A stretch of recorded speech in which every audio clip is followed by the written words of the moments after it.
ಈ ಬೆಂಗಳೂರಿಂದ ದೇವನಹಳ್ಳಿ ಬರಬೇಕಾದ್ರೆ ಮಧ್ಯದಲ್ಲಿ ಅಕ್ಕಯ್ಯಮ್ಮನ ಬೆಟ್ಟ ಅಂತ ಒಂದು ಇದೆಯಂತೆ. ನಾನೇನು ಹೋಗಿಲ್ಲ, ನೀವೇನು ಹೋಗಿದ್ರೆ ನನಗೆ ಗೊತ್ತಿಲ್ಲ.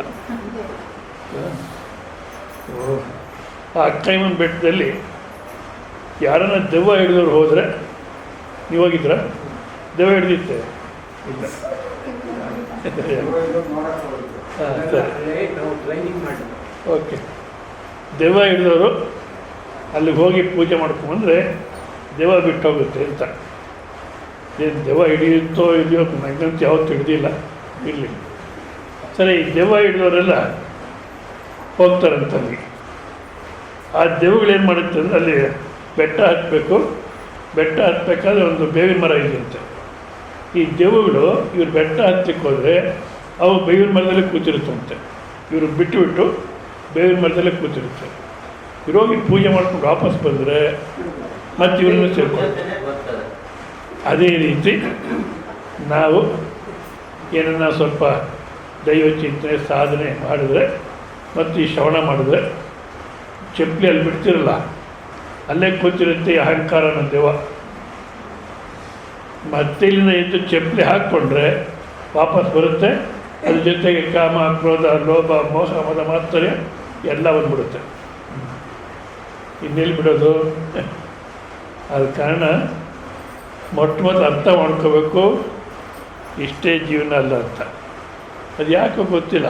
ಸಾಮಾನ್ಯವಾಗಿ ಇಲ್ಲೊಂದು ಇಂಗ್ಲೀಷು ಒಂದು ವಾಕ್ಯ ಇದೆ, ಭಾಳಷ್ಟು ಜನ ಮಹಾತ್ಮರು ಯೋಚನೆ ಮಾಡಿದ್ದಾರೆ. A blind dissatisfaction with what is. ನಮ್ಮಲ್ಲಿ ಏನಿದೆಯೋ ಅದರಲ್ಲಿ ನಮಗೆ ತೃಪ್ತಿ ಇಲ್ಲ. ಯಾಕಪ್ಪ ತೃಪ್ತಿ ಇಲ್ಲ? ಅದು ಏನೋ ನನಗೆ ಸರಿಯಾಗಿಲ್ಲ, ಒಂದು ಸರಿಯಾಗಿ ವಿವೇಕ ಮಾಡಿ ಏನನ್ನ ಹೇಳ್ತಾನೋ ಅಂದರೆ ಇಲ್ಲ. ಅಂದರೆ ನಮ್ಮ ಹತ್ರ ಯಾವುದಿದೆಯೋ ಅದರಲ್ಲಿ ಒಂದು ಬ್ಲೈಂಡ್ ಡಿಸ್ಸ್ಯಾಟಿಸ್ಫ್ಯಾಕ್ಷನ್ ಅಂದರೆ ಒಂದು ಕುರುಡುತನ. ಏನು ವಿವೇಕ ಹೇಳಿದಿರ ಒಟ್ಟಿನಲ್ಲಿ ಇರೋದ್ರಿಂದ ಸುಖ ಇಲ್ಲ. ಮತ್ತು ಯಾವುದಿಲ್ವೋ ಅದರಲ್ಲಿ ಸುಖ ಇದೆ ಅಂತ ಅದಕ್ಕೆ ಬೆಳೆಸ್ಕೊಳ್ತಾನೆ ಆಸೆ. ಇದಕ್ಕೆಲ್ಲ ಮೂಲ ಯಾವುದಪ್ಪ ಅಂದರೆ ನಾನು ಪರಿಚ್ಛಿನ್ನವಾಗಿದ್ದೀನಿ, ಇಷ್ಟು ಮಾತ್ರ ನನ್ನ ಯೋಗ್ಯತೆ ಅನ್ನತಕ್ಕಂಥದ್ದೇನಿದೆಯೋ ಅದೇನೇ ಮೂಲ. ಅದು ಅಜ್ಞಾನ. ತಮೋದ್ವಾರ ಅಂತಾರಲ್ಲ, ತಮೋದ್ವಾರ ಅಂದರೆ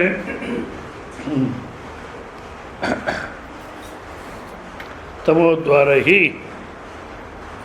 ತಮಸ್ಸಸ್ತು ಅಜ್ಞಾನಜಂ ವಿದ್ಯೆ. 14ನೇ ಅಧ್ಯಾಯದಲ್ಲಿ ತಮಸ್ಸಂದರೆ ಅಜ್ಞಾನ, ಅಜ್ಞಾನದಿಂದ ಆಗಿರ್ತಕ್ಕಂಥದ್ದು ತಮಸ್ಸು ಅಂತಾರೆ. ಹೌದಾ? ಆ 14ನೇ ಅಧ್ಯಾಯದ 22ನೇ ಶ್ಲೋಕ ಅಂತೇಳಿ, ಅದು ಸಾರಿ 14ನೇ ಅಧ್ಯಾಯ, ಒಂದು ನಿಮಿಷ.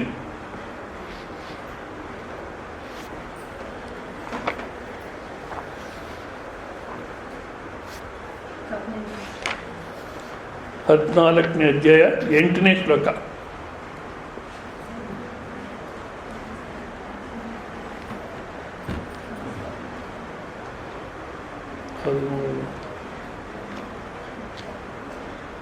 ಹದಿನಾಲ್ಕನೇ ಅಧ್ಯಾಯದ 8ನೇ ಶ್ಲೋಕ. 237. 237 ಪುಟ 14ನೇ ಅಧ್ಯಾಯ 8ನೇ ಶ್ಲೋಕ ನೋಡಿ. ಶ್ರೀ ಭಗವಾನುವಾಚ ತಮಸ್ತ್ವಜ್ಞಾನಜಂ ವಿದ್ಧಿ ಮೋಹನಂ ಸರ್ವದೇಹಿನಾಂ ಪ್ರಮಾದಾಲಸ್ಯ ನಿದ್ರಾಭಿಃ ತನ್ನಿಬಧ್ನಾತಿ ಭಾರತ. ತಮಸ್ತ್ವಜ್ಞಾನಜಂ ವಿದ್ಧಿ ಮೋಹನಂ ಸರ್ವದೇಹಿನಾಂ ಪ್ರಮಾದಾಲಸ್ಯ ನಿದ್ರಾಭಿಃ ತನ್ನಿಬಧ್ನಾತಿ ಭಾರತ. ದೇಹಾಭಿಮಾನಿಗಳನ್ನು ಮೋಹಗೊಳಿಸುವ ತಮೋಗುಣವು ಅಜ್ಞಾನದಿಂದ ಉಂಟಾಗಿದೆ ಅಂತಾರೆ. ಮತ್ತು ಅದು ಈ ಜೀವಾತ್ಮನನ್ನು ಪ್ರಮಾದ, ಆಲಸ್ಯ ಮತ್ತು ನಿದ್ದೆ ಇವುಗಳಿಂದ ಬಂಧಿಸುತ್ತದೆ. ಅಲ್ಲಿ ಪ್ರಮಾದ ಅನ್ನೋದಕ್ಕೂ ಅರ್ಥ ಕೊಟ್ಟಿದ್ದಾರೆ ನೋಡಿ. ಇಂದ್ರಿಯಗಳ ಮತ್ತು ಅಂತಃಕರಣ ವ್ಯರ್ಥ ಪ್ರಯತ್ನಗಳ ಹೆಸರು ಪ್ರಮಾದ. ಆಲಸ್ಯ ಅಂದರೆ ಸೋಮಾರಿತನ. ನಿದ್ದೆ ಕರ್ತವ್ಯ ಕರ್ಮಗಳ ಅಪ್ರವೃತ್ತಿ ರೂಪಿ ನಿರುದ್ಯೋಗದ ಹೆಸರು ಆಲಸ್ಯ. ಕರ್ತವ್ಯ ಕರ್ಮಗಳ ಅಪ್ರವೃತ್ತಿ ರೂಪಿ ನಿರುದ್ಯೋಗದ ಹೆಸರು ಆಲಸ್ಯ. ಇಂದ್ರಿಯಗಳ ಮತ್ತು ಅಂತಃಕರಣ ವ್ಯರ್ಥ ಪ್ರಯತ್ನಗಳ ಹೆಸರು ಪ್ರಮಾದ ಮತ್ತು ನಿದ್ದೆ. ಇವುಗಳಿಂದ ಮನುಷ್ಯನ ಬಂಧನಕ್ಕೀಡು ಮಾಡುತ್ತೆ.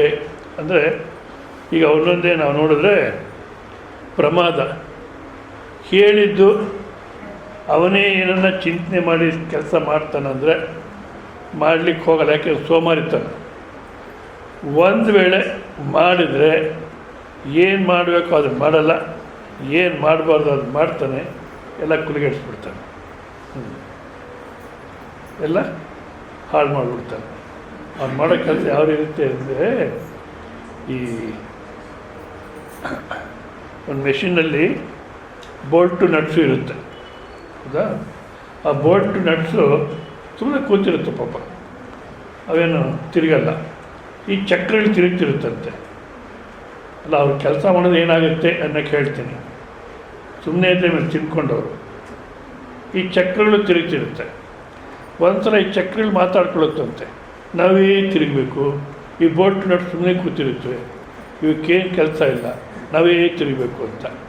ಇದನ್ನು ಕೇಳಿ ಕೇಳಿ ಆ ಬೋಲ್ಟ್ ನಟ್ಸು ಯಾಕೆ ಇವ್ರ ಕೈ ಅನ್ನಿಸ್ಕೋಬೇಕು, ನಾವು ತಿರುಗಾಡ ಅಂತ ಬೋಲ್ಟು ನಟ್ಸ್ ಎಲ್ಲ ತಿರುಗಕ್ಕೆ ಶುರು ಮಾಡುತ್ತಂತೆ.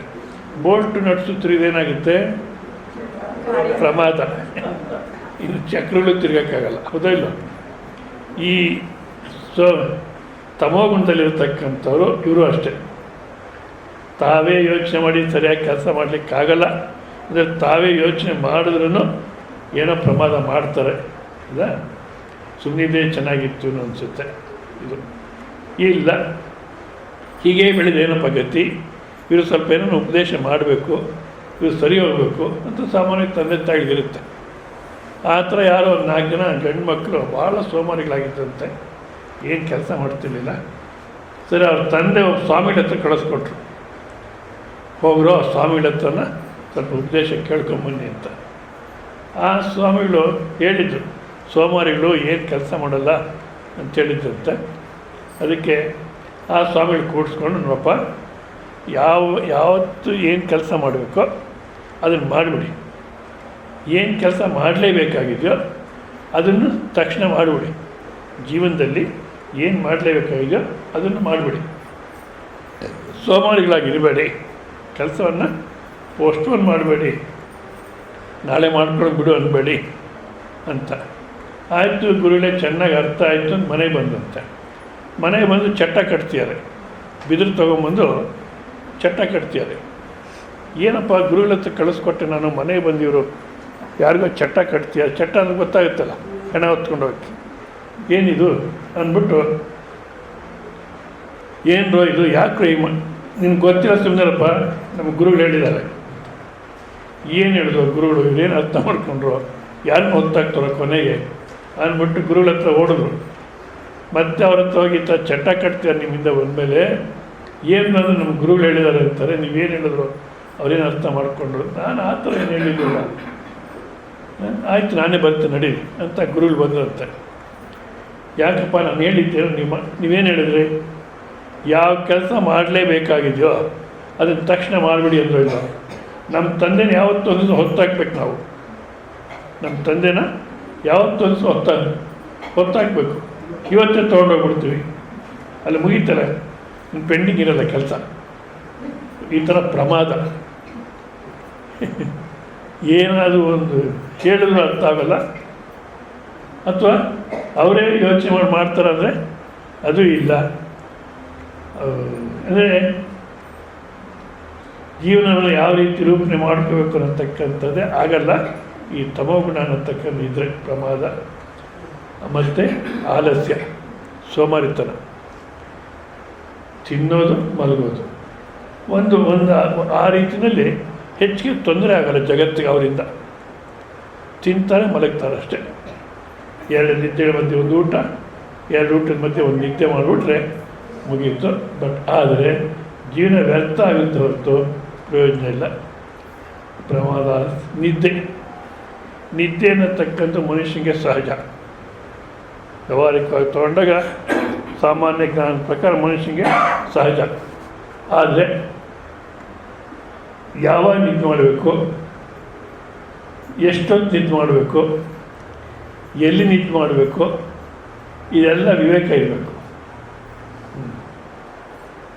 ಯಾವ ವಿವೇಕ ಇಲ್ಲ. ಎಲ್ಲಂದರಲ್ಲಿ ಯಾವಾಗಂದ್ರೆ ತಿನ್ನೋದು ನಿದ್ದೆ ಮಾಡೋದು. ಈಗ ವ್ಯಾಪಾರ ಮಾಡ್ತಿರ್ತೀರ, ವ್ಯಾಪಾರ ಮಾಡೋ ಸಮಯದಲ್ಲಿ ನಿದ್ದೆ ಬಂದರೆ ಒಳ್ಳೇದು. 500 ರೂಪಾಯಿ ಕೊಟ್ಟರೆ 2000 ಚಿಲ್ಲರೆ ಕೊಟ್ಬಿಟ್ರೆ ಏನಾಗುತ್ತೆ? ಆದರೆ ಅಲ್ಲಿ ನಮಗೆ ನಿದ್ದೆ ಬರಲ್ಲ. ಅಲ್ಲಿ ನಿದ್ದೆ ಬರಲ್ಲ. ಯಾಕೆ? ದುಡ್ಡಿನ ಮೇಲೆ ಗಮನ ಇದೆ. ಎಲ್ಲಿ ಚಿಲ್ಲರೆ ಜಾಸ್ತಿ ಕೊಟ್ಬಿಡ್ತೀನೋ ಜಾಗೃತಿಯಾಗಿರಬೇಕು ಅಂತ ಅಲ್ಲಿ ಎಚ್ಚರವಾಗಿ ಇರ್ತೀವಿ. ಹೌದಾ? ಮತ್ತೆ ಇನ್ನೇನನ್ನು ಉನ್ನತವಾದಂಥ ಚಿಂತನೆ ಮಾಡತಕ್ಕಂಥ ಅವಕಾಶ ಸಿಕ್ತು, ಭಕ್ತಿ ಮಾರ್ಗದಲ್ಲಿ ಪ್ರಯಾಣ ಮಾಡತಕ್ಕ ಅವಕಾಶ ಸಿಕ್ತು ಅಂದರೆ ಅಲ್ಲಿ ನಿದ್ದೆ ಮಾಡ್ತೀವಿ. ಅಂದಾಗ ನಿದ್ದೆ ಅನ್ನತಕ್ಕಂಥದ್ದು, ಸೋಮಾರಿತನ ಅನ್ನತಕ್ಕಂಥದ್ದು, ಆಲಸ್ಯ, ಈ ಮೂರು ತಮೋಗುಣ. ಆ ತಮೋಗುಣದ ಈ ಕಾಮ ಕ್ರೋಧ ಲೋಭ ಅನ್ನತಕ್ಕಂಥದ್ದು ಆ ತಮಸ್ಸಿನ ಒಂದಕ್ಕೆ ಏನು 14ನೇ ಶ್ಲೋಕ ಅಲ್ಲ, ಇದು 16ನೇ ಶ್ಲೋಕದಲ್ಲಿ ನೋಡ್ತಾ ಇದ್ದು, 16ನೇ ಅಧ್ಯಾಯದ ತಮೋದ್ವಾರೈ ತ್ರಿಭಿನ್ನರಃ. ಆ ತಮಸ್ಸಿನ ದ್ವಾರ ಅನ್ನತಕ್ಕಂಥ ಯಾವುದು? ಕಾಮ ಕ್ರೋಧ ಲೋಭ ಮೋಹ ಅನ್ನತಕ್ಕಂಥದ್ದು. ಆದ ಕಾರಣ ಅದನ್ನು ತೆಗೆದು ಹಾಕ್ಕೊಳ್ಳೋದೇ ಮನುಷ್ಯ ಜೀವನ. ಇಲ್ಲ ಅಂದರೆ ಪ್ರಮಾದ ಆಗ್ತಲೇ ಇರುತ್ತೆ.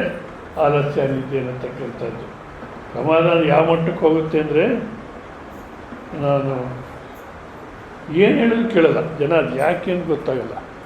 ಯಾರೋ ಒಬ್ಬ ಹುಡುಗ ಧಾರವಾಡದಲ್ಲಿ ಯಾವ ಕೆಲಸ ಸಿಕ್ಕಿದ್ರು ಹೋಗ್ತಿರ್ಲಿಲ್ಲ.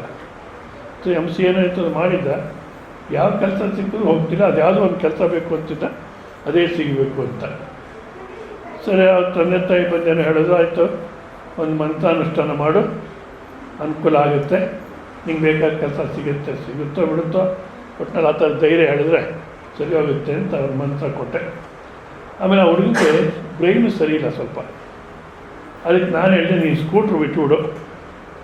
ಕೆಲಸ ಇಂಟ್ರ್ವ್ಯೂ ಬಂದರೆ ಇಂಟ್ರ್ವ್ಯೂ ಹೋಗ್ಬೇಕಾದ್ರೆ ಇದರಲ್ಲಿ ಹೋಗಬೇಡ, ಸ್ಕೂಟ್ರಲ್ಲಿ ಹೋಗಬೇಡ.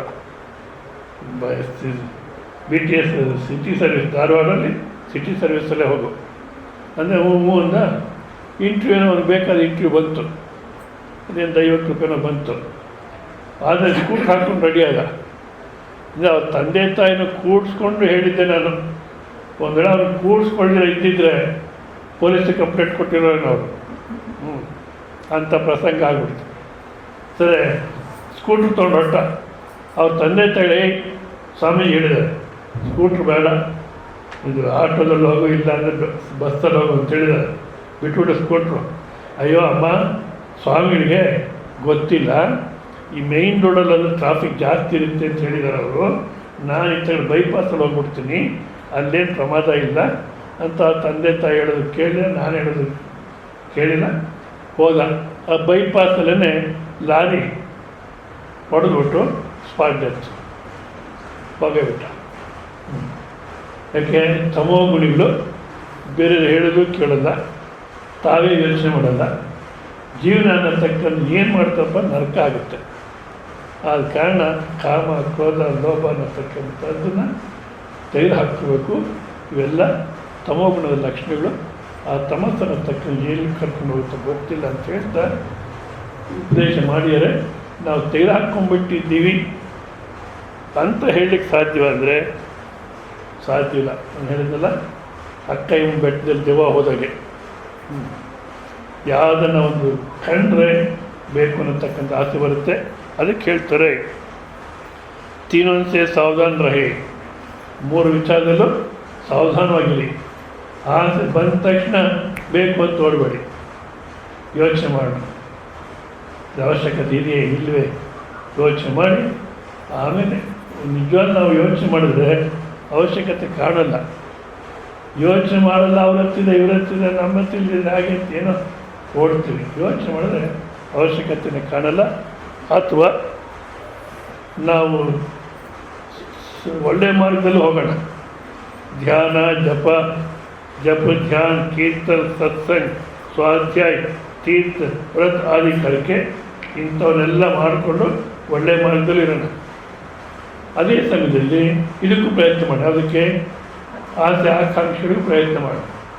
ಅಲ್ಲಿಗೆ ಇದು ಬಂತು, ಅದು ಆಯಿತು, ಎರಡೂ ಆಯಿತು. ಇಲ್ಲ, ಮೋಕ್ಷಕ್ಕೂ ಪ್ರಯತ್ನ ಮಾಡ್ತಿದ್ವಿ, ಈ ಭೌತಿಕ ಸಂಪತ್ತು ಭೌತಿಕ ಅಭಿವೃದ್ಧಿಗೂ ಪ್ರಯತ್ನ ಮಾಡ್ತಿದ್ವಿ. ಅಂದರೆ ಭೌತಿಕ ಸಂಪತ್ತು ಅಭಿವೃದ್ಧಿ ಆಗಿಲ್ಲ, ಬರೀ ಮೋಕ್ಷ ಏನು ಪ್ರಯೋಜನ? ಸಂತ ತುಕಾರಾಮ್ ಥರ ಇರೋಕ್ಕಾಗುತ್ತೆ ಎಲ್ಲರೂ? ಸಂತ ತುಕಾರಾಮ್ ಯಾವ ಥರ ಇದ್ರು? ಅವರು ಮದುವೆ ಮಾಡಿಕೊಂಡು ಏನು ಸಂಪಾದನೆ ಹೋಗಲಿಲ್ಲ, ಸುಮ್ಮನೆ ಓಡಾಡ್ಕೊಂಡಿದ್ರೆ ಜೀವನ ಆಗುತ್ತೇನು? ಸರಿ, ಅವರ ಅತ್ತೆ ಮಾವ ಒಂದು ಅಂಗಡಿ ಹಾಕ್ಕೊಟ್ರಂತೆ, ಜವಳಿ ಅಂಗಡಿ. ಸರಿ, ಜವಳಿ ಅಂಗಡಿ ಹಾಕ್ಕೊಟ್ರೆ ಊರಿನವ್ರಿಗೆಲ್ಲ ಆಗಲೇ ಖುಷಿ. ಈ ತುಕಾರಾಮು ಅಂಗಡಿ ಹಾಕಿದರು, ಅಂಗಡಿ ಹಾಕ್ತಾರಂತೂ ಮಾತಾಡ್ಕೊತಿದ್ದಂತೆ. ಹಾಕಿ ತಾಳು ಆಮೇಲೆ ನೋಡೋಣ ಅಂತೆಲ್ಲ ಕಾದಿದ್ದಾರೆ. ಅವ್ರು ಅಂಗಡಿ ಹಾಕಿದ್ರು. ಅಂಗಡಿ ಹಾಕಿದ್ರೆ ಇವರೊಬ್ಬೊಬ್ಬರೇ ಮಾತಾಡ್ಕೊಂಡು ಅಂಗಡಿಗೆ ಹೋಗೋರಂತೆ. ಅಂಗಡಿಗೆ ಹೋದರೆ ಇದೆಷ್ಟಪ್ಪ ಮೀಟ್ರು? 15 ರೂಪಾಯಿ. 5 ರೂಪಾಯಿ ಕೊಡ್ತೀಯ? ಹ್ಞೂ, ತಗೋ. ಸರಿ, ಅವ್ರಿಗೆ ಕೇಳಿದ ರೇಟಿಗೆ ತಗೋಂತೆ. ಅದರಲ್ಲಿ ಕೆಲವರು ದುಡ್ಡು ಕೊಡೋರು, ಇನ್ನು ಕೆಲವರು ಮತ್ತೆ ಕೊಡ್ತೀನಪ್ಪ ದುಡ್ಡು, ಇಲ್ಲ, ಹೋಗು. ಈ ಥರ ಆಗಿ ಒಂದು ತಿಂಗಳಲ್ಲೇ ಎಲ್ಲ ವ್ಯಾಪಾರ ಆಗಿಬಿಡ್ತು. ಅಂಗಡಿ ಖಾಲಿ ಆಯಿತು. ಒಂದೇ ಒಂದು ಸೀರೆ ಮಿಕ್ಕಿತ್ತಂತೆ. ಅದನ್ನು ನಾನು ಯಾವತ್ತೂ ಸೀರೆ ತೆಕ್ಕೊಟ್ಟಿಲ್ಲ, ನಮ್ಮ ಶ್ರೀಮತಿಯರಿಗೆ ಕೊಡೋಣ ಅಂತ ತೊಗೊಂಬಂದಂತೆ. ಪಾಪ ಆಕೆಗೆ ಸೀರೆ ನೋಡಿ ಭಾಳ ಸಂತೋಷ ಆಯಿತು. ಹಬ್ಬ, ಸದ್ಯ ದಾರಿ ಬಂದಿಯಾರ ಯಜಮಾನ್ರು ಅಂದ್ಬಿಟ್ಟು ಆ ಸೀರೆ ತಗೊಂಡು, ಹಳೆ ಸೀರೆ ಅದನ್ನು ಬಕೆಟಲ್ಲಿ ನೆನೆ ಇಟ್ಟು ಇದನ್ನು ಬಚ್ಚೆ ಮನೆ ಬಾಗಿಲ ಮೇಲೆ ಹಾಕಿ ಅದನ್ನು ಬಕೆಟಲ್ಲಿ ನೆನೆ ಇಟ್ಬಿಟ್ಟು ಸ್ನಾನ ಮಾಡ್ತಿರಂತೆ. ಆ ಸಮಯಕ್ಕೆ ಯಾರೋ ಒಂದು ಅಜ್ಜಿ ಬಂತು. ಈ ಸಂತ ತುಕಾರಾಮು ಹೊರಗಡೆ ನಿಂತಿದ್ರೆ, ಏನಪ್ಪ ಎಲ್ರಿಗೂ ಬಟ್ಟೆ ಕೊಟ್ಟಂತೆ, ನೀನು ಚೀಪ್ ರೇಟಲ್ಲಿ ಕೊಟ್ಟಂತೆ, ಫ್ರೀಯಾಗಿ ಕೊಟ್ಟಂತೆ, ಎಲ್ರಿಗೂ ಕೊಟ್ಟಂತೆ, ನೋಡಪ್ಪ ನನ್ನ ಪರಿಸ್ಥಿತಿ ಆಗಿದೆ, ಎಲ್ಲ ಹರಿದೋಗ್ಬಿಟ್ಟಿದೆ, ಏನಾದ್ರು ಮಾಡಪ್ಪ ಅಂದರೆ, ಅಯ್ಯೋ ಅಜ್ಜಿ ಇವಾಗ ಬಂದಿದೆಯಲ್ಲಮ್ಮ, ಏನು ಮಾಡೋದಪ್ಪ, ಎಲ್ಲೂ ಇಲ್ಲ ಇವಾಗ. ನೋಡಿದ್ರೆ ಆಕೆ ಹೊಸ ಸೀರೆ ಆ ಬಚ್ಚಿನ ಮನೆ ಬಾಗಿಲ ಮೇಲೆ ಹಾಕಿದ್ದಾಳೆ, ಒಳಗಡೆ ಸ್ನಾನ ಮಾಡ್ತಾಳೆ, ಹಳೆ ಸೀರೆ ನೆನೆಸಿದ್ದಾರೆ. ಸಂತ ತುಕಾರಾಮ್ಗೆ ಅಷ್ಟು ಆಲೋಚನೆ ಎಲ್ಲಿದೆ ಪಾಪ, ಕೊಡಬೇಕು ಅನ್ನೋ ಆಲೋಚನೆ. ಆ ಹೊಸ ಸೀರೆ ತೆಗೆದು ಅಜ್ಜಿಗೆ ಕೊಟ್ಬಿಟ್ರು. ಅಜ್ಜಿ ನಮಸ್ಕಾರ ಮಾಡಿ ಹೊರಟೋಯ್ತು. ಆಮೇಲೆ ಯೋಚನೆ ಬಂತು ಸಂತ ತುಕಾರಾಮ್ಗೆ, ಅಯ್ಯಯ್ಯೋ ಇವಾಗ ಬಾಗಿಲ ಮೇಲೆ ಹಾಕಿದ್ಲು, ಅದನ್ನು ತಗೊಂಡು ನಾನು ಕೊಟ್ಬಿಟ್ಟಿದ್ದೀನಿ, ಬಹುಶಃ ಹಳೆ ಸೀರೆ ನೆನೆಸಿ ಹೇಳೋ ಏನೋ, ಇವಾಗ ಉಟ್ಕೊಳ್ಳೋಕೆ ಸೀರೆನೇ ಇರಲ್ಲ, ಏನು ಮಾಡೋದಪ್ಪ, ಇವಾಗ ಇಲ್ಲಿದ್ದರೆ ಚೆನ್ನಾಗಿ ಏಟು ಬೀಳುತ್ತೆ, ಬೇಡ ಅಂತ ಹೊರಟ್ಬಿಡ್ತಾರೆ, ಓಡ್ಬಿಡ್ತಾರೆ. ಆಮೇಲೆ ಆಕೆ ನೋಡ್ತಾಳೆ, ಸೀರೆನೇ ಇಲ್ಲ. ಅಷ್ಟೊತ್ತು ಸರಿಯಾಗಿ ಈ ಪರಿಸ್ಥಿತಿ ಯಾರಿಗೂ ನನಗೆ ಗೊತ್ತಾಯ್ತೋ ಇಲ್ಲ, ವಿಠ್ಠಲನೇ ಕಳಿಸ್ಕೊಟ್ಟ ಅಂತ ಒಂದು ಬುಟ್ಟಿನಲ್ಲಿ ಅವತ್ತಿಗೆ ಅಡುಗೆ ಮಾಡ್ಕೊಳ್ಳಿಕ್ಕೆ ಬೇಕಾದ ಪದಾರ್ಥಗಳೆಲ್ಲ ತಗೊಂಡು ಅದಿಟ್ಟು, ಹೊಸ ಸೀರೆ ಕುಪ್ಸದ ಬಟ್ಟೆ ಎಲ್ಲ ಇಟ್ಟು ಯಾರು ತೊಗೊಂಡು ಕೊಟ್ಬಿಟ್ಟು ಹೋದ್ರಂತೆ. ಸರಿ, ಆ ಸೀರೆ ಉಟ್ಕೊಂಡು ಯಜಮಾನ ಬರ್ತಾಳೆ ಅಂತ ಚೆನ್ನಾಗಿ ಅಡುಗೆ ಮಾಡಿದಾಳೆ, ಬರಲೇ ಇಲ್ಲ ಅವರು. ಎಲ್ಲೋದ್ರಪ್ಪ ಇವರು ಅಂತ ಹೊರಗಡೆ ಬಂದು ನೋಡಿದ್ರೆ ಅಲ್ಲೆಲ್ಲೋ ಮರ್ತ್ಕೇಳಿ ಕೂತಿಯಾರಂತೆ.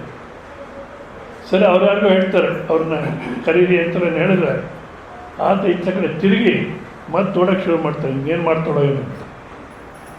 ಆಮೇಲೆ ಯಾರಿಗೂ ಹೇಳಿ ಹಿಡ್ಕೊಳ್ಳಿ ಅವ್ರನ್ನ ಅಂತೇಳಿ, ಸರಿ ಅಲ್ಲ ಯಾಕೆ ಹೋಗ್ತೀರ, ನಿಮಗೋಸ್ಕರ ಹೊಸ ಸೀರೆ ತಂದು ಕೊಟ್ರಿ, ಅಲ್ಲ ಅಂತ ಇನ್ನೊಂದು ಸೀರೆ ತಂದು ಕೊಟ್ರಿ, ನಾನು ನೋಡಿ ಹೊಸ ಸೀರೆ ಉಟ್ಕೊಂಡು ಒಳ್ಳೆ ಅಡುಗೆ ಮಾಡಿದ್ದೀನಿ, ಊಟಕ್ಕೆ ಬನ್ನಿ. ಒಳ್ಳೆ ಅಡುಗೆ ಮಾಡಿ ಪದಾರ್ಥ ಎಲ್ಲಿಂದ ಬಂತು, ಈ ಸೀರೆ ಎಲ್ಲಿಂದ ಬಂತು? ಅಯ್ಯಯ್ಯ, ನೀವೇ ಕಳಿಸ್ಕೊಟ್ಟಿದ್ರೆ ಮತ್ತೆ ಇನ್ನೊಂದು ಸಲ ಬುಟ್ಟಿನಲ್ಲಿ ಆವಾಗ ಅವ್ರು ಹೇಳ್ತಾರಂತೆ, ನಾನು ಇಷ್ಟು ವರ್ಷ ವಿಠಲನ ಧ್ಯಾನ ಮಾಡಿ ಪ್ರಾರ್ಥನೆ ಎಲ್ಲ ಮಾಡಿದೆ, ನಂಗೆ ದರ್ಶನ ಆಗಲಿಲ್ಲ, ಅವನು ಯಾರು ವಿಠಲನೇ ಬಂದು ಕೊಟ್ಟೋಗಿದ್ದಾನೆ ಅಂತ.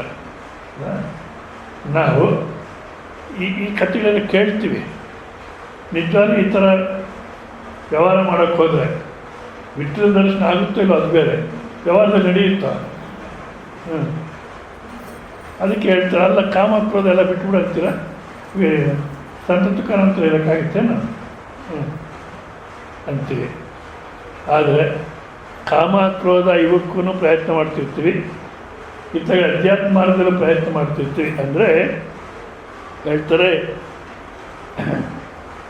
ऐसा भाव साधक में विशेष रहता है, परंतु जो हमें अशुद्ध कर रहे हैं उन दुर्गुण दुराचारों को हटाने का ख्याल साधक में कम रहता है.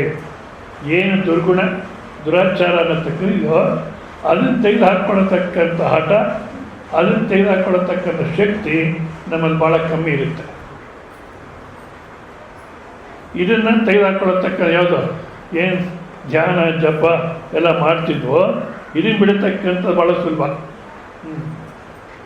ಅದು ಈಗಿನ ಕಾಲಕ್ಕೆ ಆ ಮನೆ ಕೆಲಸದಾಕಿ ಫೋನ್ ಮಾಡಿಬಿಡ್ತಾಳೆ, ಅಮ್ಮ ಇವತ್ತು ಬರೋಕ್ಕಾಗಲ್ಲರಮ್ಮ, ನಾನು ಯಾಕೇನೂ ಆಗಿಲ್ಲ, ಯಾಕೆ ಮತ್ತೆ ನಾಳೆ ಬರೋದೇ ಇಲ್ಲ. ಆಯ್ತಮ್ಮ ಆಯ್ತಮ್ಮ ಅನ್ಬೇಕು. ಆಯ್ತಮ್ಮ ಅಂದ ತಕ್ಷಣ ಏನು ಮಾಡ್ತಾರೆ, ಆಯ್ತು ಇವತ್ತು ದೇವ್ರ ಪೂಜೆ ಬೇಡ, ನಿಲ್ಲಿಸ್ಬೇಡ, ಯಾಕೆಂದರೆ ಅವ್ರು ಬರೋಲ್ಲ, ಟೈಮ್ ಆಗೋಲ್ಲ ಅಂತ ದೇವ್ರ ಪೂಜೆ ದೀಪ ಹಚ್ಚೋದೆಲ್ಲ ಅವತ್ತು ಕ್ಯಾನ್ಸಲ್ಲು. ಯಾಕೆ ನಮಗೆ ಅದರ ಅಷ್ಟು ಮಾತ್ರ ಆಸಕ್ತಿ ಇದೆ. ಅದೇನೆ ಟಿಫನ್ ಬೇಡ ಇವತ್ತು, ಯಾಕೆಂದರೆ ಯಾಕೆ ಬರೋಲ್ಲ, ಟಿಫನ್ ಬೇಡ, ಅದು ಕ್ಯಾನ್ಸಲ್ ಮಾಡೋಕ್ಕಾಗುತ್ತಾ? ಟಿಫನ್ ಕ್ಯಾನ್ಸಲ್ ಮಾಡಿದ್ರೆ ಮನೆಗೆ ಕುರುಕ್ಷೇತ್ರ ಆಗಿಬಿಡುತ್ತೆ. ದೇವ್ರ ಪೂಜೆ ಕ್ಯಾನ್ಸಲ್ ಮಾಡಿದ್ರೆ ಏನು ಎಲ್ಲ ಶಾಂತವಾಗಿರ್ತಾರೆ. ದೇವ್ರ ಪೂಜೆ ನಡೆದರೆ ಶಾಂತಿ ಅಂತ ನಾವು ಶಾಂತ ಹೇಳುತ್ತೆ ಮಹಾತ್ಮ ಹೇಳ್ತಾರೆ, ನಾವು ದೇವ್ರ ಪೂಜೆ ಬಿಟ್ಟರೆ ಶಾಂತಿ ಅಂತೀವಿ. ಆದರೆ ದುರ್ಗುಣ ದುರಾಚಾರ ಅನ್ನತಕ್ಕ ಏನಿದೆಯೋ ಅದನ್ನು ಭಾಳ ಬೇಗ ಅಭಿವೃದ್ಧಿ ಆಗುತ್ತೆ. ಈ ಸದಾಚಾರ ಸದ್ಗುಣ ಅನ್ನತಕ್ಕಂಥದ್ದು ಬೆಳೆಯೋದು ನಮಗೆ ಕಷ್ಟ. ನೋಡಿ, ರೈತ ಹೊಲ ಹುತ್ತು ಬಿತ್ತು ಎಲ್ಲ ಮಾಡ್ತಾನೆ, ಶುದ್ಧವಾದಂಥ ಬೀಜ ಬಿತ್ತಾನೆ, ಹೌದಾ ಸ್ವಾಮಿ? ಏನು చెప్పు ನಾನು ವಿನವಡಿಂದ ಬರಲ್ಲ.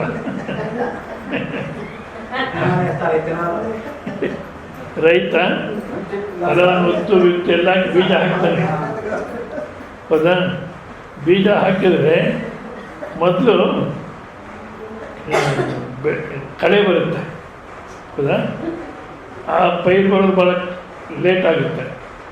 ಕಳೆ ಮಾತ್ರ ಚೆನ್ನಾಗಿ ಬಂದಿರುತ್ತೆ, ಮತ್ತು ಕಳೆನ ತೆಗೆದು ಹಾಕಬೇಕು, ಆವಾಗ ಈ ಪೈರು ಬೆಳೆಯುತ್ತೆ. ಅದೇ ರೀತಿ ನಮ್ಮಲ್ಲಿ ದುರ್ಗುಣ ದುರಾಚಾರ ಅನ್ನತಕ್ಕ ಏನಿದೆಯೋ ಇದು ಕಳೆ ಚೆನ್ನಾಗಿ ಬರುತ್ತೆ. ಆದರೆ ಏನು ಸಾಧನೆ ಅನ್ನತಕ್ಕ ಮಾಡ್ತಾಯಿದ್ವೋ ಅದು ಅಭಿವೃದ್ಧಿ ಆಗೋಲ್ಲ. ಆದ ಕಾರಣ ಇದನ್ನು ತೆಗೆದು ಹಾಕ್ಕೊಳ್ತಾ ಇರ್ಬೇಕು ಅವಾಗವಾಗ, ಹೌದಾ? ಅದಕ್ಕೋಸ್ಕರ ಹೇಳ್ತಾರೆ, ತೆಗೆದು ಹಾಕ್ಕೊಳ್ಳೋಕ್ಕಿಂತ ಜಾಸ್ತಿಯಾಗಿ ಯಾವ ರೀತಿ ಇರಬೇಕಪ್ಪ ಅಂದರೆ, ಆಸುಪ್ತೇನ ಅಮೃತೆ ಕಲಂ ನಯೇತ್ ವೇದಾಂತ ಚಿಂತೆಯ. ಬೆಳಿಗ್ಗೆ ಎದ್ದ ಅಲ್ಲಿಂದ ರಾತ್ರಿ ಮಲಗೋ ತನಕ ಅಮೃತೆ ಮತ್ತು ಸಾಯೋ ತನಕ ವೇದಾಂತ ಚಿಂತನೆಯ ಕಾಲ ಕಳೆಯಿ. ಆ ಸುಪ್ತೇನ ಅಮೃತೆ ಕಾಲಂ ನಯೇತ್ ವೇದಾಂತ ಚಿಂತೆ, ವೇದಾಂತ ಚಿಂತನೆಯ ಕಾಲ ಕಳೆ. ನವದದ್ಯಾದ ಅವಸರಂ ಕಾಮಾದೀನಾಂ ಮನಾಗಪಿ. ಅಂದರೆ ಕಾಮ ಕ್ರೋಧ ಲೋಭ ಮೋಹ ಮದ ಮಾತ್ಸರ್ಯಗಳಿಗೆ ನಾದದ್ಯಾದ ಅವಸರಂ, ಅವುಗಳ ಅವಸರ ಇದೆ ಅನ್ನತಕ್ಕಂಥ ಇದಕ್ಕೆ ಹೋಗಬೇಡ, ಅವುಗಳ ಅವಸರವನ್ನು ಸ್ವಲ್ಪನೂ ತಂದ್ಕೋಬೇಡ, ಹೌದಾ? ಎಷ್ಟು ಮನಾಗಪಿ, ಸ್ವಲ್ಪ ಮಾತ್ರ ಅದರ ಅವಶ್ಯಕತೆ ಇದೆ ಅನ್ನೋ ರೀತಿ ಜೀವನ ಮಾಡಬೇಡ, ಬರೀ ವೇದಾಂತದಲ್ಲಿ ಜೀವನ ಮಾಡ್ತಿರೋ. ಆಸಕ್ತಿ ರಾಮತೆ ಕಾಲ ನಯೇತ್ ವೇದಾಂತ ಚಿಂತೆಯ, ಹೌದಾ? ಅಯ್ಯೋ ಸ್ವಾಮೀಜಿ, ವೇದಾಂತ ಚಿಂತನೆಯಲ್ಲೇ ಮಾಡಲಿಕ್ಕೆ ಶುರು ಮಾಡಿದ್ರೆ ಮನೆಗಿರೋರು ಒಪ್ಪಲ್ಲ, ಮತ್ತು ಅಕ್ಕಪಕ್ಕದವರು ಒಪ್ಪಲ್ಲ, ಯಾರು ನಮ್ಮನ್ನು ಮಾತಾಡ್ಲಿಕ್ಕೆ ಬರಲ್ಲ. ಒಳ್ಳೆಯದಾಯಿತು, ಏನಾಯಿತು? ಭಾಳ ಒಳ್ಳೆಯದಾಯಿತು. ಬಂದರೆ ಸುಮ್ಮನೆ ಟೈಮ್ ವೇಸ್ಟು. ಏನು ಮಾತಾಡ್ತಾರೆ ಹೇಳಿ? ಚೆನ್ನಾಗಿದ್ದೀರಾ ಅಂದ್ರೆ ಮತ್ತೆ ನೀವು ಸೊಸೆ ಬಂದರೆ ಇದೇ ಮಾತುಗಳ. ಸಚ್ಚಿದಾನಂದ ಸರಸ್ವತಿಗಳು ಸ್ಕೂಲ್ ಟೀಚರ್ ಆಗಿದ್ದು ಭಾಳ ಅವ್ರಿಗೆ ಟೈಮ್ ಇದ್ದಿದ್ದಿಲ್ಲ. ಒಂದು ಗಂಟೆಗೆ ಸ್ಕೂಲಲ್ಲಿ ಅರ್ಧ ಗಂಟೆ ಲಂಚಿಗೆ ಬಿಟ್ಟರೆ ಆ ಟೈಮಲ್ಲಿ ಮ್ಯಾಗ್ಝೈನ್ಸ್ ಎಲ್ಲ ಸ್ಟ್ಯಾಂಪ್ ಹಾಕಿ ತೊಗೊಂಡೋಗಿ ಪೋಸ್ಟ್ ಆಫೀಸ್ಗೆ ಹಾಕ್ಬಿಟ್ಟು ಬರೋರಂತ ಅವರಲ್ಲಿ. ಟೈಮ್ ವೇಸ್ಟ್ ಮಾಡ್ತಿಲ್ಲ ಅವ್ರಿಗೆ, ಟೈಮ್ ಇದಿಲ್ಲ ಅವ್ರಿಗೆ. ಹೌದಾ? ಅದರಲ್ಲಿ ಯಾರು ಕೆಲವರು ಬರೋರಂತೆ, ಏನೋ ಕಲ್ತಿಗೆ ಬಂದು ಮಾತಾಡ್ಕೊಂಡಿರೋರು. ಆವಾಗ ಇವ್ರು ಏನು ಮಾಡೋರಂತೆ, ಬಂದ್ರ ಕೂತ್ಕೊಳ್ಳಿ 12ನೇ ಅಧ್ಯಾಯದಲ್ಲಿ ಶ್ರೀಕೃಷ್ಣ ಪರಮಾತ್ಮ ಏನು ಹೇಳ್ತಾನೆ ಅಂದರೆ, ಅನ್ನೋ ಅಷ್ಟೊತ್ತಿಗಾಗಲೇ ಖಾಲಿಯಾಗಿರೋರಂತೆ. ನಾವು ಅಷ್ಟೇ, ಏನನ್ನ ಈ ವಿಚಾರಕ್ಕೆ ಸಹಾಯಕವಾಗಿ ಮಾತಾಡೋರು ಬಂದರೆ ಮಾತಾಡೋಣ, ಇಲ್ಲ ವಿಧಿ ಇಲ್ಲ ಅಂದಾಗ ಒಂದ್ಸಲ ಮಾತಾಡೋಣ. ಆದರೆ ಅಂಥವ್ರ ಸಹವಾಸದಲ್ಲೇ ಅರ್ಥ ಮಾಡ್ಕೋಬಾರ್ದು. ಸಂಸ್ಕಾರ ಇದ್ರ ಮಧ್ಯೆ ಇರಲೇಬಾರ್ದು. ವಿಧಿ ಇಲ್ಲ ಅಂದಾಗ ಆದಷ್ಟು ಆ ಸಂಸ್ಕಾರಹೀನತೆಯೂ ಇದಕ್ಕೆ ಸಹಾಯಕವಾಗಿ ಮಾಡ್ಕೋಬೇಕು. ಯಾವ ರೀತಿ ಸಂತ ತುಕಾರಾಮ್ ಪುರಂದಾಸ್ ಒಬ್ಬರು ಬಿಟ್ಬಿಟ್ರೆ ಮಿಕ್ಕಿನದವ್ರಿಗೆಲ್ಲ ಬಹುಶಃ ಹೆಚ್ಚು ಕಮ್ಮಿ ವಿರೋಧನೇ ಕುಟುಂಬ. ಆದ್ರೂ ಆ ವಿರೋಧಿ ಅವ್ರಿಗೆ ಆಶೀರ್ವಾದ ಆಯಿತು, ವೈರಾಗ್ಯಕ್ಕೆ ಅನುಕೂಲವಾಯಿತು. ವೈರಾಗ್ಯಕ್ಕೆ ಅನುಕೂಲವಾಯಿತು. 55 ಅವರಾಗೆ ಇದು ಸಂತ ತುಕಾರಾಮ್ ವ್ಯಾಪಾರ ಮಾಡೋದಾಗೆ ಬಳೆ ತೊಡಸ್ಬಿಟ್ಟು ಸರಿ ಮತ್ತೆ ಬೆಳೆ ಬಂದ್ಮೇಲೆ ಕೊಡ್ತೀವಿ ಆಯಿತು ಅಂತ ಬಂದ್ಬಿಡೋರಂತೆ. ಮತ್ತು ಯುಗಾದಿ ಹಬ್ಬಕ್ಕೆ ಮುಂಚೆ ಹೋಗಿದ್ದಾರೆ ಬಳೆ ಮಾರೋಕ್ಕೆ, ಎಲ್ಲ ಹಬ್ಬಕ್ಕೆ ಹಾಕ್ಸ್ಕೊಂಡಿದ್ದಾರೆ, ಏನು ಕೊಡಲೇ ಇಲ್ಲ. ಈ ಅಮ್ಮ ಕಾದಿಯಾಳು ಎಷ್ಟು ತರೋ ಏನು ಅಂತ. ಏನಾಯಿತು ವ್ಯಾಪಾರ ಭಾಳ ವ್ಯಾಪಾರ ಬಂದು ಅಂತ ಗಾದಿರಂತ ಕೊನೆಯವರು ಡಬ್ಬರು ಆ పండుగ వచ్చిన తర్వాత ఇస్తాను. ఆ పండుగ అయిన తర్వాత పండుగ నేర్చుకున్నారు, పండుగ అయిన తర్వాత మళ్ళీ పంట వచ్చినప్పుడు ఇస్తారు అని చెప్ತಾರೆ. ಆಕೆ ರೇಗಿ ಹೊಡೆದು ಮನೆ ನಡಿಬೇಕಲ್ಲ, ಆವಾಗ ಊಟ ಮಾಡ್ತಿದ್ದಂತೆ ಆ ತಟ್ಟೆ ತೊಗೊಂಡು ಆಚೆ ಹತ್ಬಿಡ್ತಾರೆ. ಆ ತಟ್ಟೆ ನೋಡ್ಕೊಂಡು ಅವತ್ತೇ ಮನೆ ಬಿಟ್ಟು ಹೊರಟೋಗ್ತಾರೆ. ನಮಗೆ ಈ ಅಡ್ಡಿ ಬರೋ ತನಕ ಎಲ್ಲರ ಸಹವಾಸ ಮಾಡಿ ಇದಕ್ಕೆ ಸಹಾಯಕವಾಗಿ. ಅಡ್ಡಿ ಬರೋದಾದರೆ ದುರ್ಗುಣ ದುರಾಚಾರಕ್ಕೆ ಹೆಚ್ಚು ಪ್ರಾಶಸ್ತ್ಯ ಕೊಡಬೇಕು ಅಂದರೆ ಆಗ ಬಿಟ್ಟುಬಿಡಬೇಕು. ಆದ ಕಾರಣ ಯಾಕೆಂದರೆ ಹೋಗಿ ಇದನ್ನು ಪೂರೈಸ್ಕೊಂಡು ಯಾವುದು ಈ ದುರ್ಗುಣ ದುರಾಚಾರ ಆಸೆಗಳೇನಿದೆಯೋ ಈ ಆಸೆಗಳನ್ನು ಪೂರ್ಣ ಮಾಡಿಕೊಂಡು ಅದನ್ನು ಸಾಧಿಸೋಣ. ಅಂದರೆ ಈ ಆಸೆಗಳು ಅನ್ನತಕ್ಕಂಥದ್ದು ಎಲ್ಲಿಗಪ್ಪ ಪೂರ್ಣವಾಗುತ್ತೆ, ಯಾವಾಗ ಅಂದರೆ ಈ 3ನೇ ಅಧ್ಯಾಯದಲ್ಲಿ ಕೃಷ್ಣ ಪರಮಾತ್ಮ ಹೇಳ್ತಾನೆ ನೋಡಿ.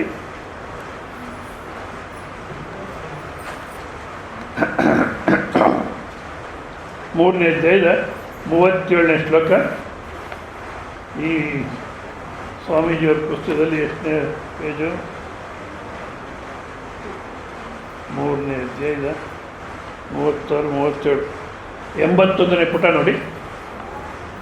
81ನೇ ಪುಟ.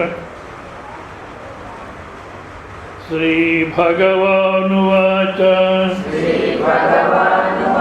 ಕಾಮಯೇಷ ಕ್ರೋಧಯೇಷ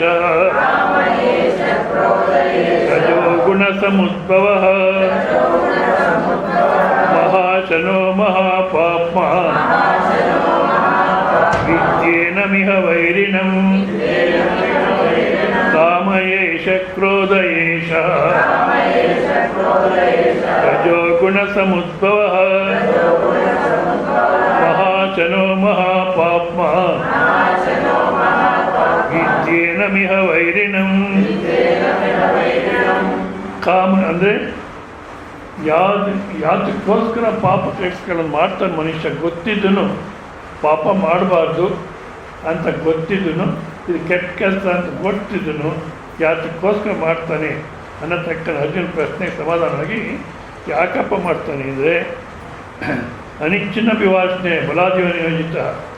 ಇಷ್ಟೇ ಇಲ್ಲದೇ ಇದ್ರೂ ಯಾರೋ ಬಲವಂತವಾಗಿ ಮಾಡಿಸ್ತಂತೆ ಕಾಣುತ್ತೆ. ಯಾಕೆ?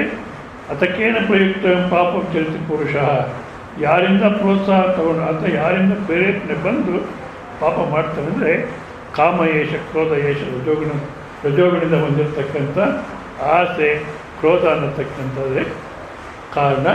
ಈ ಕಾಮ ಅನ್ನತಕ್ಕಂಥದ್ದು ಮಹಾಶನೋ ಎಷ್ಟು ಹಾಕಿದ್ರು ತಿನ್ನುತ್ತೆ. ಇನ್ನು ಬೇಕು ಬೇಕು ಅನ್ನೋದೇ ಇರುತ್ತೆ, ಬೇಕು ಬೇಕು ಅನ್ನತಕ್ಕಂಥದ್ದೇ ಇರುತ್ತೆ. ಮತ್ತು ಮಹಾಪಾಪ ಮಾಡಬಾರ್ದೆಲ್ಲವನ್ನು ಮಾಡಿಸುತ್ತೆ.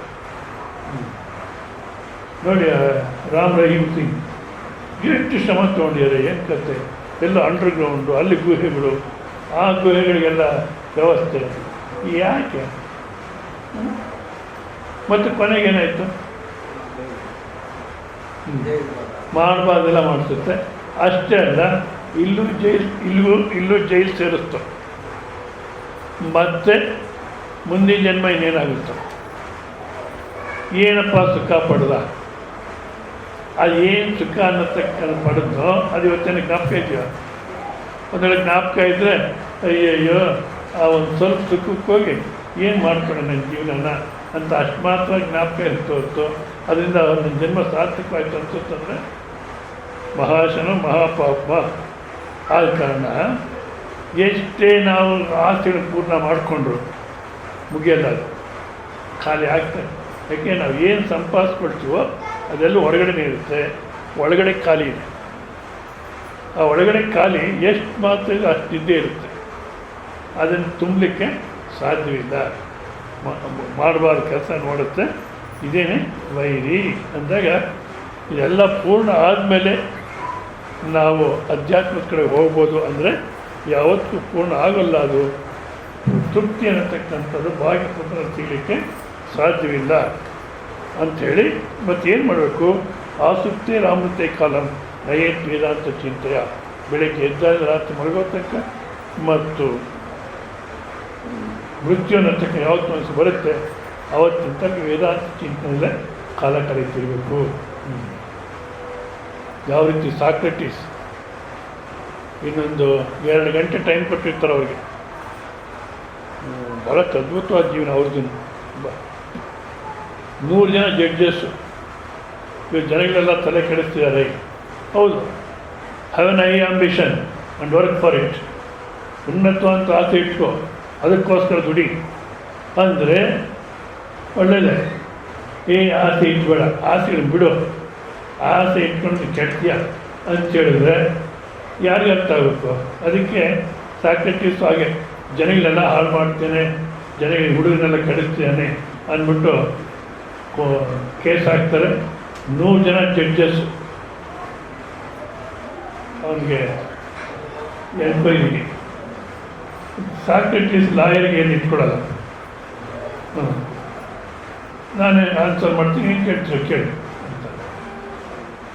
100 ಜನ ಜಡ್ಜಸ್ಸು ಸುಸ್ತಾಗ್ಬಿಡ್ತಾರೆ.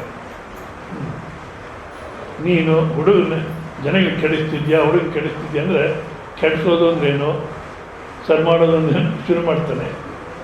ಜಡ್ಜಸ್ಗೆ ಇದೆಲ್ಲ ಯಾವತ್ತೂ ಅಧ್ಯಯನ ಮಾಡಿಲ್ಲ ಅವರು, ಸಾಧ್ಯವಾಗಲ್ಲ. ಕೊನೆಗೆ ಆ 100 ಜನ ಜಡ್ಜಸ್ಸು ಇವ್ರಿಗೇನು ಶಿಕ್ಷೆ ಕೊಡಬೇಕು ಅದು ನಿಶ್ಚಯ ಮಾಡೋಕ್ಕಾಗಲ್ಲ. ಗೌರ್ಮೆಂಟ್ ಕೇಳ್ತಾರೆ, ನಾವು ನಿಶ್ಚಯ ಮಾಡಲಿಕ್ಕೆ ಸಾಧ್ಯವಿಲ್ಲ ಅಂತ. ಅದೇ ಗೌರ್ಮೆಂಟ್ನವರು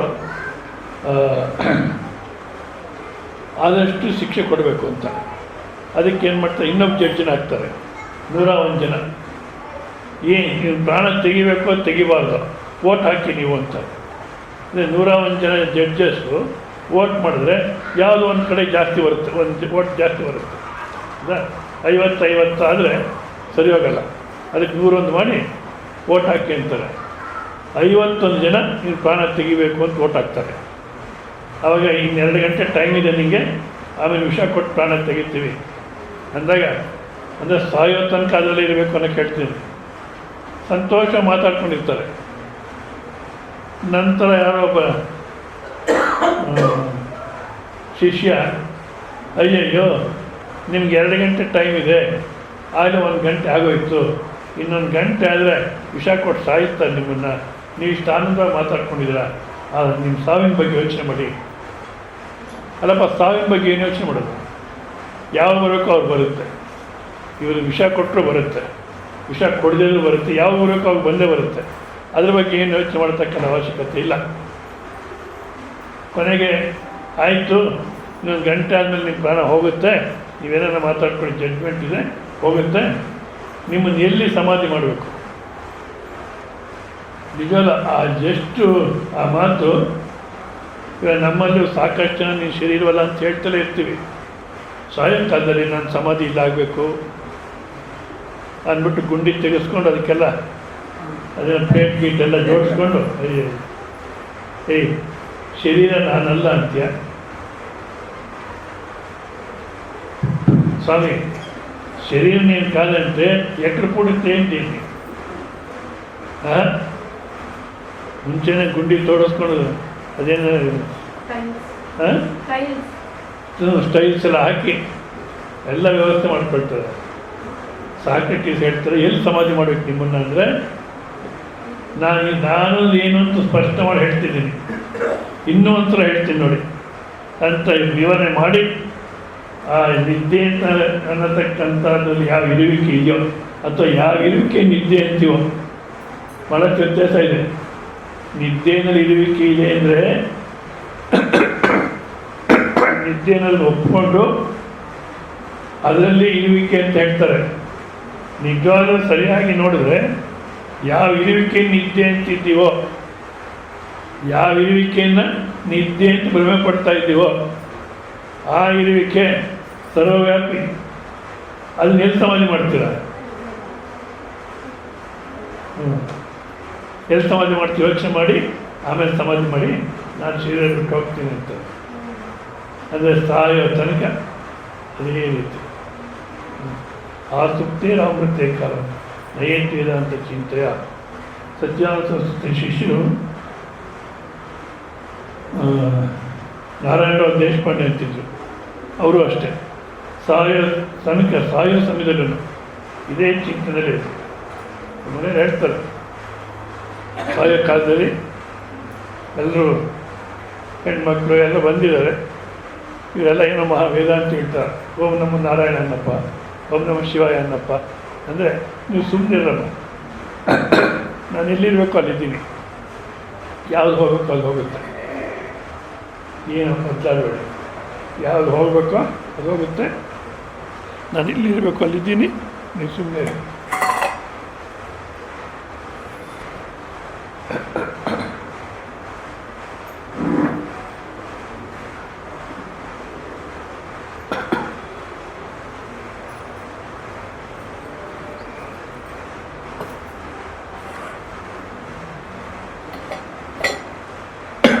ಹಾಗನ್ಬಿಟ್ಟು ಶರೀರ ಬಿಟ್ಟರು. 45ನೇ ವಯಸ್ಸಿಗೆ ಸತ್ಯಾನಂದ ಸರಸ್ವತಿ ಪ್ರವಚನ ಕೇಳಿ ಅವ್ರ ಪರಿವರ್ತನೆ ಬಂತು. ನಿಜ ಆ ರೀತಿ ಶ್ರವಣ ಮಾಡಬೇಕು. ಯಾವ ರೀತಿ ಶ್ರವಣ ಮಾಡಬೇಕು ಅಂದರೆ, ಜನ್ ಫಿಲಾಸಫರು ಎಲ್ಲ ಭಿಕ್ಷೆ ಬೇಡ್ಕೊಂಡು ತಿನ್ನೋದು, ಒಂದು ಹಾಳು ಮರದ ಕೆಳಗೋ ಒಂದು ಹಾಳು ದೇಗದೆಲ್ಲ ಮಲಗಿರೋದು, ಆ ಥರ ಮಾಡ್ತಾರಂತೆ.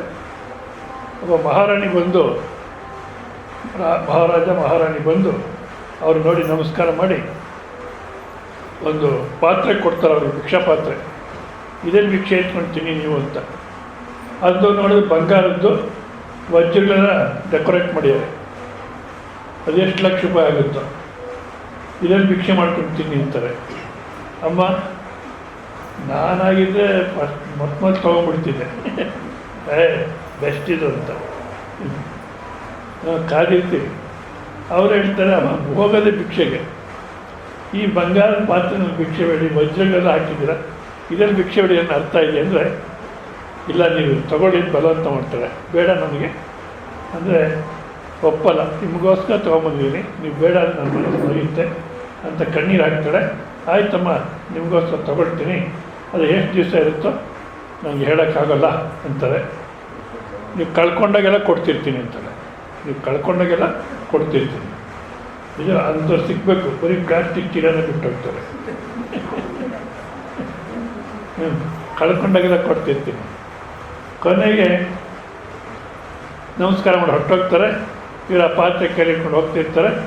ಇವ್ರು ಹಿಂದಿನ ಯಾರೋ ಫಾಲೋ ಮಾಡ್ಕೊಂಡು ಬರ್ತಾರೆ. ಯಾವುದೋ ಆಳು ದೇವದಲ್ಲಿ ಹೋಗಿ ಆ ಕಿಟಕಿನಲ್ಲಿ ಇಡೋಣ ಅಂತ ನೋಡಿದ್ರೆ ಅವ್ನು ಯಾರೋ ಫಾಲೋ ಮಾಡ್ಕೊಂಡು ಬರ್ತಾನೆ. ಅವ್ನು ನನ್ನ ಫಾಲೋ ಮಾಡ್ಕೊಂಡು ಬರೋದು ಯಾರಿಲ್ಲ. ಯಾಕೆಂದರೆ ಒಬ್ಬ ಆತ್ಮಜ್ಞಾನಿನ ಫಾಲೋ ಮಾಡೋದು ಯಾರಿರಲ್ಲ. ಸರಿ, ಇವನು ಇದಕ್ಕೋಸ್ಕರ ಬರ್ತೇನೆ, ಬಟ್ಟೆಗೋಸ್ಕರ ಅಂತ ತಗೋಪ್ಪ ಅಂತ ಕೊಟ್ಬಿಡ್ತಾನೆ. ಅವನಿಗೆ ಡೌಟ್ ಬರುತ್ತೆ, ಸ್ವಾಮಿಗಳೇ ಭಾಳಷ್ಟು ಕಾಸ್ಟ್ಲಿ ಇದು, ಕೊಟ್ಬಿಡ್ತಿದ್ದೀರಾ, ನಾನು ಕಳ್ಳ, ನೀವು ಕೊಡ್ತಿರೋ ಇಲ್ಲೋ ಕದಿಯೋಣ ಅಂತ ಬಂದೆ, ನೀವು ನೋಡಿ ಇಷ್ಟು ಧಾರಾಳವಾಗಿ ಕೊಡ್ತಾಯಿದ್ರೆ ಅಂದರೆ ಕದಿಯೋ ಅವಶ್ಯಕತೆ ಇಲ್ಲಪ್ಪ, ನೀನು ಕಳ್ಳನಾಗೋ ಅವಶ್ಯಕತೆ ಇಲ್ಲ, ಇದು ತಗೋ. ಹೌದಾ, ನಾನು ಕಳ್ಳ ಅನ್ಬೇಡ, ನೀನು ಬ್ರಹ್ಮಸ್ವರೂಪ ತಿಳ್ಕೊ ಅಂತಾನೆ ಪಾತ್ರೆ ತೊಗೊಂಡು ಹೋಗ್ತಾನೆ. 3 ದಿವಸ ಆದರೂ ಮತ್ತೆ ವಾಪಸ್ ಬರ್ತಾನೆ ಅವ್ನು ಕಳ್ಳ. ಇದು ಪ್ರಯೋಜನ ಇಲ್ಲ, ಯಾರ ಹತ್ರ ಮಾರೋಕ್ಕೆ ಹೋದ್ರು ಎಲ್ಲಿಂದ ಬಂತು ಅಂತಾರೆ. ಈ ಥರ ಸ್ವಾಮಿಗಳು ಕೊಟ್ಟರೆ ಸ್ವಾಮಿಗಳಿಗೆ ಎಲ್ಲಿಂದ ಬಂತು, ಮಹಾರಾಣಿ ಕೊಟ್ಟೇಳು, ಮಹಾರಾಣಿ ಸ್ವಾಮಿಗಳಿಗೆ ಕೊಟ್ಟರೆ ನೀನು ಕದ್ಕೊಂಬರ್ತೀಯ ಮೂರ್ಖ. ಇಲ್ಲಲ್ಲ, ಅವರೇ ಕೊಟ್ಟರು, ಅವರೇ ಕೊಡಲಿ, ನೀನು ಕದಿ. ಒಟ್ಟಿನಲ್ಲಿ ಇದನ್ನು ನಾವು ತೊಗೊಂಡ್ರೆ ನಿನ್ನೂ ಅರೆಸ್ಟ್ ಮಾಡ್ತಾರೆ, ನನ್ನೂ ಅರೆಸ್ಟ್ ಮಾಡ್ತಾರೆ ರಾಜ. ಆದ ಕಾರಣ ಬೇಡ ಅಂತ ಯಾರು ತೊಗೊಳ್ಳೋದು ಅದನ್ನು. ಬಂದು ಈ ಬಟ್ಲಿಟ್ಕೊಂಡು ತಿನ್ನೋಕ್ಕಾಗುತ್ತೇನು, ಬಂಗಾರ ತಿನ್ನೋಕ್ಕಾಗುತ್ತೋ, ವಜ್ರ ತಿನ್ನೋಕ್ಕಾಗುತ್ತೋ, ಇದನ್ನೇನು ಮಾಡೋದು, ಬೇಡ ನೀನೇ ಇಟ್ಕೊಂಬಿಡು ಅಂತ ಸ್ವಾಮಿಗಳು ವಾಪಸ್ ಕೊಡ್ತಾನೆ. ಆಯಿತು, ಅದು ಆಮೇಲೆ ಮಹಾರಾಣಿ ಕೊಟ್ಬೇಡ, ಅದರಲ್ಲಿ ನೀನು ಬ್ರಹ್ಮ ಅಂತ ಹೇಳಿದ್ದೆ, ಅದನ್ನೇನು ಮಾಡಿದೆ, ಅದು ಕೂಡ ನಂಗೆ ಏನು ಮಾಡಿದೆ ಅಂದರೆ, ಕಳ್ತನಕ್ಕೆ ಹೋಗೋಣ ಅಂತ ಪ್ರಯತ್ನ ಮಾಡ್ತಿದ್ದೀನಿ, ಕಳ್ತನ ಮಾಡೋಕ್ಕಾಗಿಲ್ಲ. ಕಲಿಯಕ್ಕೆ ಹೋದರೆ ನೀನು ಬ್ರಹ್ಮನಾಗಿದ್ಕೊಂಡು ಹ್ಯಾಕೆ ಕಲಿತೀಯ? ನಾವು ಅದೇನು ಮಾಡ್ತೀವಿ, ನಾನು ಕಲಿತಿಲ್ಲ, ನಾನು ಆ ಸ್ವರೂಪ, ಮತ್ತು ಯಾವ್ದು ಕಲಿತಿದೆ? ಈ ಶರೀರ, ಇಂದ್ರಿಯ, ಬುದ್ಧಿ, ಮನಸ್ಸು, ಅಹಂಕಾರ ಕಲಿತಾ ಇದೆ, ಇದು ನಾನಲ್ಲ ಅಂತೀವಿ.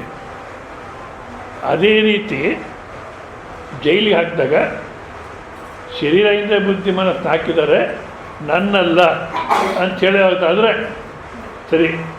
ಆ ರೀತಿ ಹೇಳೋದು ಕಳ್ತನಕ್ಕೆ ಹೋಗ್ತಾರ? ಆದ ಕಾರಣ ಕದಿಯೋಕ್ಕೂ ಆಗ್ತಿಲ್ಲ.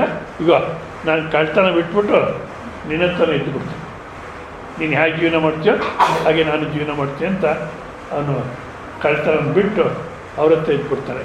ಅಂದರೆ ಸಾಯೋ ತನಕ ಅದರಲ್ಲೇ ಇರಬೇಕು. ಒಂದು ಯಾವ ರೀತಿ ಶ್ರವಣ ಮಾಡಬೇಕಪ್ಪ ಅಂದರೆ, ಅಭಿಮಾನ ಅನ್ನತಕ್ಕಂಥದ್ದು ಬಿದ್ದು ಹೋಗಬೇಕು. ಸೊ ಈ ರೀತಿಯಲ್ಲಿ ಆಸುಪ್ತೇರ ಅಮೃತೆ ಕಾಲು ನಯೇತ್ ವೇದಾಂತ ಚಿಂತೆಯ ಅಂಥೇಳಿ